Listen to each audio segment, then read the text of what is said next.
গতকাল চলে গিয়েছিলাম মেলাতে। আমি যেখানে থাকি নাগপুরের দত্তাবাড়িতে, আমার ফ্ল্যাটের ঠিক পাশেই রয়েছে বড় একটা গ্রাউন্ড। আর সেখানেই প্রত্যেক বছর কিন্তু বসে হলো গণপতি উৎসব বিশাল বড় করে কিন্তু পালন করা হয়। আর সাথে বসে একটা মেলাও। দূর থেকে দেখতে পাচ্ছিলাম নানান রকমের লাল, নীল, গোলাপি, সবুজ নানান রকমের আলো জ্বলছে। গ্রাউন্ডে ঢোকা মাত্রই প্রথমেই কিন্তু চলে গেলাম মণ্ডপ দর্শন করতে আর বাপ্পাকে দর্শন করতে। মণ্ডপটা খুব সুন্দর করে সাজানো ছিল।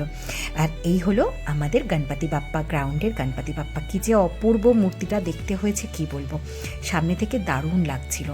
এরপরে বাইরে বেরিয়ে আসতেই চারিদিকটা দেখছিলাম, উফ কী যে লাগছিল, সেই পুরনো দিনের সেই ছোট্টবেলার স্মৃতিগুলো মনে পড়ে যাচ্ছিল। কলকাতায় আমার যেখানে বাড়ি মধ্যমগ্রামে, সেখানে প্রত্যেক বছর বসে রাস পূর্ণিমাতে রাসের মেলা।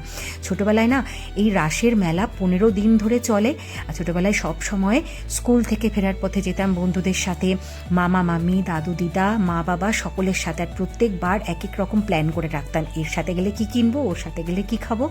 সেই দিনগুলো যেন এই মেলাতে গিয়ে প্রত্যেক বছরই হচ্ছে মিটিয়ে নিয়ে ওই একটা দিনই যাই আর দুটো দিনই যাই। খুব সুন্দর কাটালাম কালকের সন্ধেটা।